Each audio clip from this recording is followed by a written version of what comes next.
Entonces terminamos anteriormente con los efectos de la resistina, ¿ok? Y de la bifatina. La resistina entonces promueve entonces la resistencia periférica a la insulina, que dificulta el transporte de la glucosa a nivel de músculo, ¿verdad? Y aumenta la liberación hepática de glucosa. Prácticamente hace lo contrario a la adiponectina. Y bueno, los niveles de resistina, cuando los niveles de resistina aumentan considerablemente con la adiposidad y la obesidad visceral. ¿Ok? Esa obesidad que se acumula más próxima a los órganos. Y la bifatina, entonces, es una molécula bastante interesante, como les decía, porque actúa como un mimetizador, que tiene una acción similar a la insulina, se une directamente a su receptor y va a simular sus efectos. Sin embargo, bueno, fisiológicamente sus niveles circulantes no son tan altos, son bajos comparados a la propia molécula de insulina y el verdadero impacto clínico todavía está, digamos, en debate.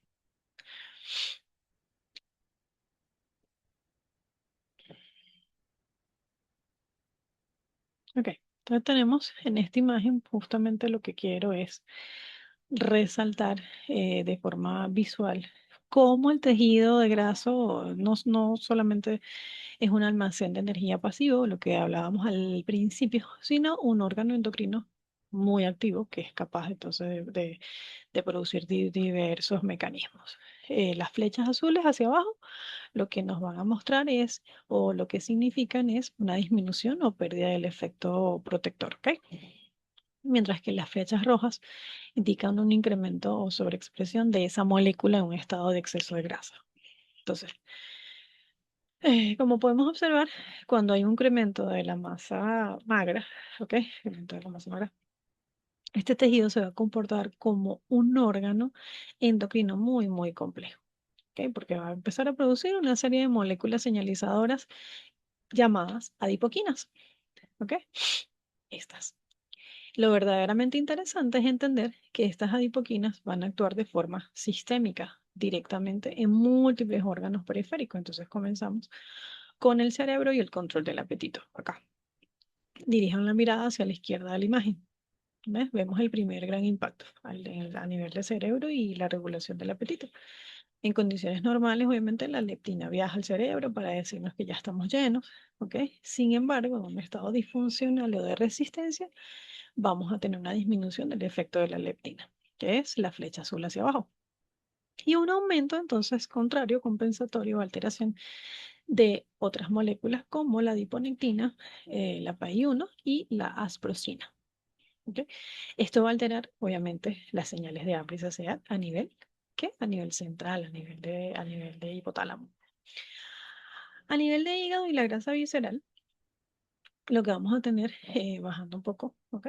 Nos encontramos con el hígado, o sea, la alteración en el perfil de las adipoquinas, caen los protectores como la adiponectina y la neurogulina 4, pero aumentan los factores inflamatorios como la fetudina A, la resistina, ¿verdad? Que les acabo de mencionar.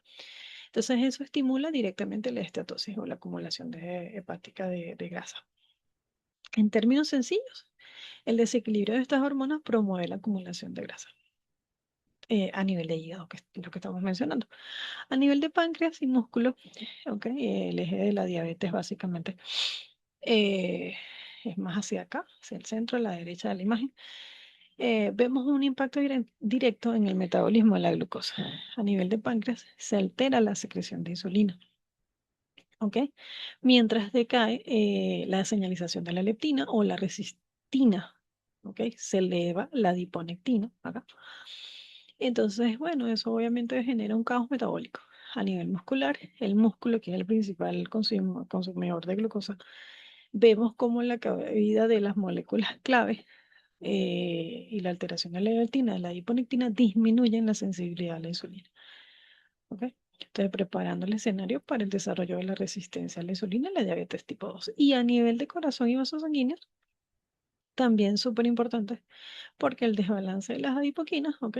Una correcta o una incorrecta producción en estas, hay un efecto directo en la aterogénesis, la disminución de las adipoquinas, esa molécula protectora, este, y con la consecuente producción de moléculas, digamos, factores inflamatorios, acelera la formación de placas de ateroma.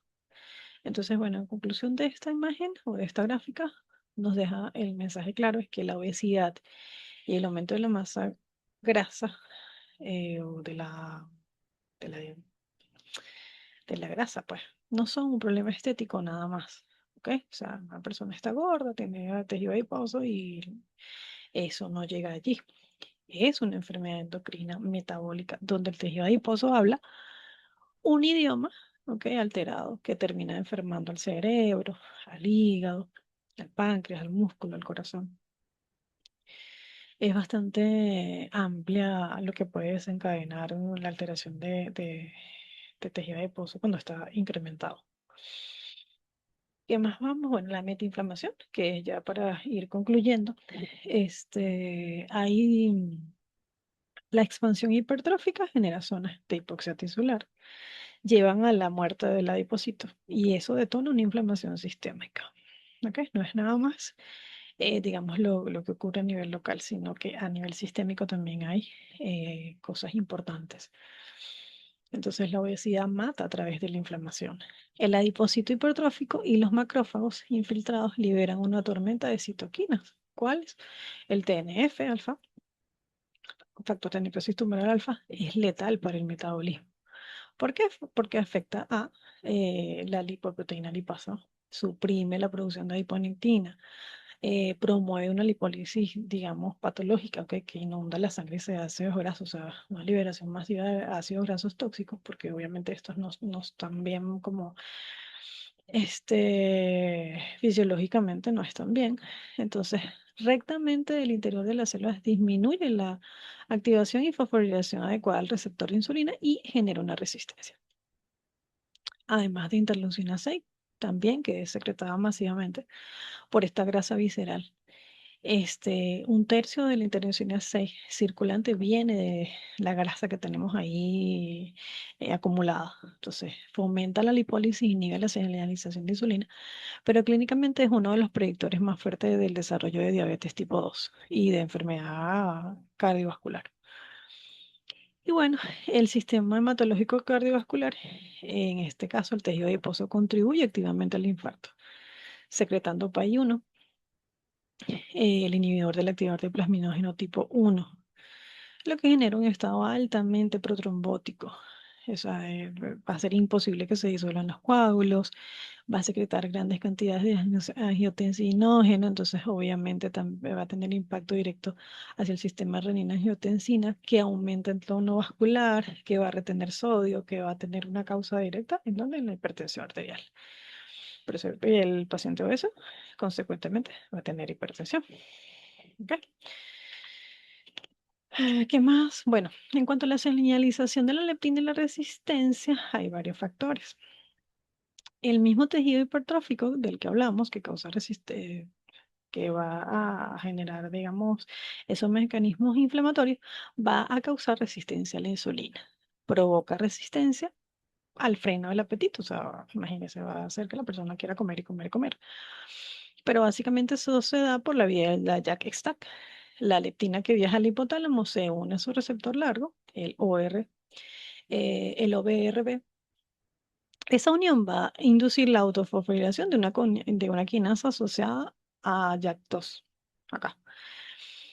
Entonces, eso va a activar a los transductores de señales y activadores de la transcripción, específicamente el STAT3. Esto. Pero eso, bueno, este extracto se va a dimerizar, va a viajar al núcleo y va a dictar la transcripción genética de los péptidos, ¿cuáles? Los anorexigénicos, para darnos esa sensación de saciedad, eso normalmente. Pero todavía fisiológica necesita un freno para que pueda ser regulada negativamente. La misma STAT3 induce la transcripción de una proteína llamada SOC3, ¿ok? Que es el supresor de señalización de citoquinas 3.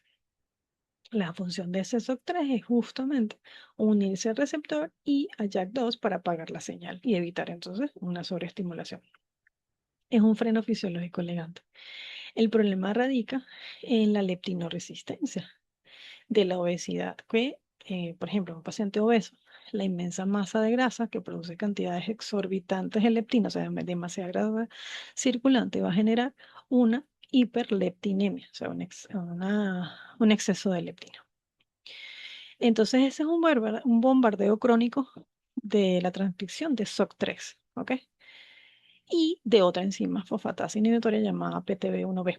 Pero ¿cuál es el resultado real? O sea, lo importante es que se bloquea masivamente la señal en el hipotálamo, o el fisiológico que les expliqué antes. Este SOC3 y PTB1 bloquean físicamente el receptor OBRB, por lo tanto, aunque la sangre está inundada de leptina, el cerebro no va a escuchar que ya. Entonces, realmente no hay un impedimento para que la persona siga comiendo. Esa inundación, ¿no? Esa hiperleptinemia lo que hace es que impide el freno del apetito y mantiene a la persona en un estado de hiperfagia. ¿Ok? Entonces tenemos un mecanismo de resistencia de la vía de la insulina y la resistencia. También en esta vía, pues las citoquinas. ¿Ok? Presten mucha atención a estas tres últimas láminas porque aquí es donde la fisiología que hablamos se traduce en patología. O sea, que lo vamos a ver muy someramente, pero igual es importante para que sepan, ¿ok? Que muchos de los problemas del síndrome metabólico y la diabetes vienen no solo es por la falta de hormonas, sino que la célula se vuelve totalmente sorda a ella por diferentes mecanismos, ¿ok? En cuanto a la vía de la insulina y su resistencia, observamos en condiciones normales nosotros observamos esta vía, ¿ok? Que es que justamente la señalización normal de la insulina llega a las células, se une a su receptor de la membrana, eso tiene una actividad de tirosina quinasa que se activa el receptor, se autofosforila, va a reclutar unos sustratos específicos como es el IRS1. ¿De acuerdo? Y una vez que los IRS son fosforilados, entonces ahí viene otra cascada de señalización que generalmente está comandada por la PI3K, el fosfatidinoinositol 3 quinasa, la cual a su vez activa la quinasa AKT. Esta vía de PI3K y AKT es la ruta maestra metabólica, es decir, por la elección, y su efecto final es promover la translocación de las vesículas de transportadores GLUT4 hacia la membrana plasmática. Y eso permite la entrada masiva de glucosa. Pero ¿qué pasa? ¿Qué pasa en la insulinoresistencia? Fíjense en este esquema. En el paciente con obesidad visceral hay un exceso, una acumulación de ácidos grasos libres que se acumulan ectópicamente, formando lípidos que no son buenos, que son nocivos, son tóxicos, como los diacilgliceroles y las ceramidas. Entonces, simultáneamente el tejido adiposo inflamado está bombardeando la célula con otras citoquinas proinflamatorias, como el factor, el TNF. ¿Ok? Em, Déjame ver cuánto me queda de tiempo. Pero aquí viene la interferencia molecular clave. Este entorno tóxico activa quinasas intracelulares, ¿ok? Estas que están acá, de estrés, fundamentalmente YNK y IKK. Entonces, en lugar de permitir la fosforilación normal para una ruta normal en la tirosina, estas moléculas lo que hacen es, de forma patológica, fosforilan residuos de serina en el IRS. Pero esa fosforilación anómala aquí en esta X, en serina es un verdadero bloqueo molecular. Realmente impide que la PI3K y el AKT se acople al IRS. Entonces, si eso no pasa, se apaga por completo la transducción de la señal, la insulina está fuera, tocando la puerta, pero el timbre realmente no funciona, está roto. Los GLUT4 nunca llegan a la membrana y la glucosa se queda en la sangre. Entonces, aquí viene esta es la vía de la resistencia a la insulina mediada por exceso de ácidos grasos abundantes, pues. Y también tenemos una señalización de adiponectina y resistencia. Finalmente, si la insulina y la leptina fallan, nosotros esperaríamos que nuestro protector metabólico por excelencia, que es la adiponectina, nos defienda, pero eso tampoco ocurre, porque entonces se desarrolla también una resistencia a ella. Normalmente la adiponectina lo que hace es que actúa a través de receptores ADIPO-R1 y ADIPO-R2. El R1 en músculo y el R2 en hígado. Entonces, esos receptores lo que hacen es que inician complejas vías celulares que involucran este, la activación de la MPK, el sensor de energía separada, y del receptor nuclear de PPAR. Alfa. Ambas vías modulan exquisitamente el uso de grasas, promoviendo la oxidación lipídica y reduciendo la inflamación, pero a este punto ya nosotros nos encontramos con un impacto sistémico y daño endotelial bastante importante. Es lo que pasa con la grasa visceral, hay una inflamación, estrés oxidativo, etc. Ya tenemos un punto de daño. Y en el caso de la adiponectina resistencia, no solo sabemos que los adipocitos hipertróficos dejan de producir adiponectina, sino que estudios, digamos, en modelos, cuando se les administra dietas ricas en grasa, ya hay una obesidad, digamos, instaurada, se ha demostrado que este estado tóxico y la hiperinsulinemia inducen una baja expresión de los propios receptores de ADIPO-R1 y ADIPO-R2, es decir, es como un círculo vicioso. Y al haber menos receptores, entonces se anula el efecto sensibilizador de esta hormona protectora. Y bueno, yo lo que quiero que comprendan es que la magnitud del problema de que el paciente con obesidad severa no tiene un solo efecto, sufre una resistencia endocrina múltiple, ¿ok? Que tiene que ver con la insulina, que tiene que ver con la adiponectina, que tiene que ver con la leptina. Entonces, romper ese ciclo de retroalimentación negativa que nace directamente en el tejido adiposo hipertrófico inflamado es un reto terapéutico de verdad. Bueno, este es simplemente un resumen de cómo la resistencia endocrina, la obesidad patológica no es simplemente un exceso de peso, es un estado sistémico de desorden celular donde los órganos dianos ignoran los mensajes metabólicos críticos. Hay resistencia a la insulina, hay resistencia a la leptina, hay déficit de adiponeptina y eso todo contribuye al desarrollo, a la instauración de un síndrome metabólico. Ok, aquí tenemos el fenotipo clínico de un obeso sano versus un obeso patológico, el obeso metabólicamente sano. Predominio de grasa subcutánea, expansión celular hiperplásica, adiponectina conservada, sensibilidad a la insulina preservada. Pero en el obeso patológico, pues tenemos un predominio de grasa visceral, hay hipertrofia, o sea, de las estructuras, ¿ok? Altos niveles de factores inflamatorios y resistencia a la insulina. Un alto riesgo cardiovascular. Y bueno, nada, aquí para concluir y ya conociendo el desastre metabólico, no todos son malas noticias. Quiero dejarle con una breve mención de la investigación terapéutica y direcciones futuras. ¿Qué podemos hacer por nuestros pacientes? Bueno, hay terapias actuales. Ustedes podrían pensar, bueno, si la leptina da saciedad, entonces vamos a inyectar leptina para que todos dejen de ser obesos y dejen de comer. Sin embargo, el uso de leptina exógena está estrictamente restringido a síndromes de deficiencia genética o lipodistrofia. Como ya vimos, el obeso común presenta hiperleptinemia resistente, por lo que darles más leptina no soluciona el defecto en su receptor. Lo que sí usamos habitualmente son fármacos que imitan los efectos protectores de la adiponectina y logramos eso mediante la estimulación de receptores nucleares, utilizando medicamentos como las glitazonas o utilizando moduladores en la vida de las máquinas, como la metformina, que seguramente la han usado. Entonces, bueno, hay nuevas dianas terapéuticas en desarrollo. El futuro es bastante prometedor. Las terapias en desarrollo incluyen anticuerpos bloqueantes porque se investigan agentes inmunológicos contra el factor de el TNF, pues, o las interleuquinas, para detener la tormenta inflamatoria, aumento de la termogénesis. Una de las dianas más favorecedoras y atractivas es disipar el exceso de energía, promoviendo la actividad del tejido adiposo marrón a través de la estimulación farmacológica de las proteínas desacopladoras, el UCP1. La inhibición de la lipogénesis y el apetito, esto se logra usando antagonistas de los receptores, como el rimonabant, que demostró reducir la ingesta, disminuir el peso, mejorar el perfil metabólico. Es decir, hay muchos fármacos que están siendo usados para justamente ayudar en todo este proceso. Y bueno, este es simplemente un resumen conceptual. El adipocito es el centro de comunicación que dicta las directrices de la homeostasis energética y regula procesos inflamatorios, inmunitarios y cardiovasculares. El conocimiento celular abre muchísimas puertas a terapias específicas que van a combatir la obesidad, el síndrome metabólico.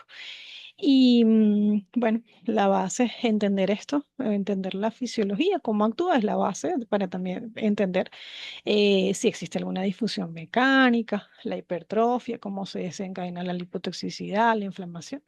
Y bueno, como les dejé el reto terapéutico, no todos son malas noticias, realmente se trata de revertir entonces, aunque sea los efectos de la resistencia endocrina múltiple, yendo más allá de la simple restricción calórica, ¿ok? Y bueno, con eso hemos terminado. Muchas gracias por su atención.